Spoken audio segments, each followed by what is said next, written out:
سنیں بڑی پیاری حدیث، بڑی خوبصورت حدیث، کنزُ المال میں دیگر کتب احادیث میں ہے۔ حضرت ابو ہریرہ رضی اللہ تعالیٰ عنہ فرماتے ایک بابا جی نبی پاک کی بارگاہ میں آئے، اور جب وہ واپس جانے لگے تو میں نے عمر پوچھی تو عمر تھی 96 سال۔ کہتے ہیں بزرگ جب آئے نا تو یہ بھویں جو ہے نا ان کی سفید ہو کے تو یوں آنکھوں پہ آ گئی، بڑی چھڑی بابا جی نے پکڑی ہوئی اور دونوں ہاتھ پکڑ کے نا چھڑی کے اوپر جھکے ہوئے ہیں ایک جانب، قربان جاؤں۔ کہتے ہیں جب وہ بزرگ مسجد میں داخل ہوئے تو میرے رسول نے کھڑے ہو کے استقبال فرمایا، کھڑے ہو، اور نبی کریم صلی اللہ علیہ وسلم نے آگے بڑھ کے بابا جی کو بازو سے پکڑا اور بٹھایا۔ حضور بیٹھ گئے، کہا بزرگوں کیسے آئے ہو؟ تو کہتے ہیں وہ بابا جی بات کرتے تو آنکھ کھول کے پہلے حضور کا چہرہ دیکھتے، پھر وہ بات کرتے تو ان کے لب و لہجے کے اندر بڑی پریشانی، بڑی تکلیف، بڑی مایوسی۔ عرض کرنے لگے یا رسول اللہ، حضور زندگی ساری گناہوں میں بیت گئی ہے، حضور غلطیاں ہی غلطیاں، یاد ماضی عذاب ہے، یا رب چھین لے مجھ سے حافظہ میرا۔ اے اللہ کے رسول بڑی لمبی فہرست ہے، پاپ ہی پاپ ہے، کالے سیاہ دفتر ہے۔ یا رسول اللہ صلی اللہ علیہ وسلم جب پلٹ کے دیکھتا ہوں حضور مجھے نیکی دکھائی نہیں دیتی۔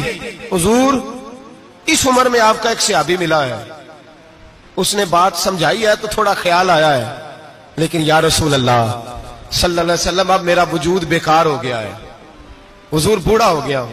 تین باتیں کہیں بزرگوں نے اور نرالی کہیں، کہنے لگے یا رسول اللہ صلی اللہ علیہ وسلم، حضور اب تو میری کمر بھی سیدھی نہیں ہوتی کہ میں نماز ہی صحیح ادا کر سکوں، بوڑھا ہو گیا ہوں۔ یا رسول اللہ صلی اللہ علیہ وسلم اب میرے اندر طاقت نہیں کہ میں محنت مزدوری کر کے صدقے اور خیرات دے سکوں۔ یا رسول اللہ صلی اللہ علیہ وسلم اب میں تلوار لے کے جہاد بھی نہیں کر سکتا، حضور نہ میں لمبی نمازیں پڑھ سکتا ہوں، آقا نہ میں صدقات و خیرات دے سکتا ہوں، محبوبہ نہ میں دین کے لیے کوئی جہاد کر سکتا ہوں، بیکار وجود ہے، بیکار۔ بیکار وجود کو تو گھر والے برداشت نہیں کرتے، بچے دعا کرتے ہیں یا اللہ ابا جی کو پردہ دے دے، اماں کو پردہ دے دے، بیکار ہو گیا ہوں، اور آج آیا ہوں تو مجھ بیکار کو میرا رب قبول کر لے گا؟ آج کلمہ پڑھوں تو بیکار ہوں، کسی کام کا نہیں، نہ نماز نہ صدقات نہ جہاد، قبول کر لے گا؟ حضرت ابو ہریرہ فرماتے ہیں جیسے برسات میں بارش کی جھڑی لگتی ہے، یوں مصطفیٰ کی آنکھوں سے جھڑی لگ گئی، حضور کھل کے روئے، کھل کے۔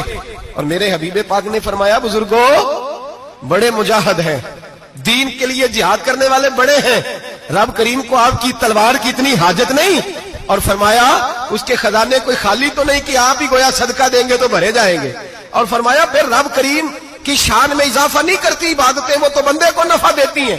میں بزرگوں نہ آپ جہاد کریں نہ آپ صدقات دیں، لا لمبی نمازیں پڑھیں، آپ صدق دل سے آ جائیں، اللہ کے رسول کا وعدہ ہے رب آپ کو بغیر حساب کتاب جنت عطا فرما دے گا۔ آنا تو شرط ہے کہ نہیں؟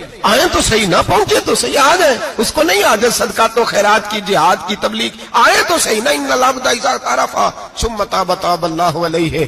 میرے حبیب نے فرمایا بندہ جب رو کے کہتا ہے نا یا اللہ غلطی ہو گئی معاف کر دے، فرمایا میرا مالک اسے فوراً ہی معاف فرما دیتا ہے۔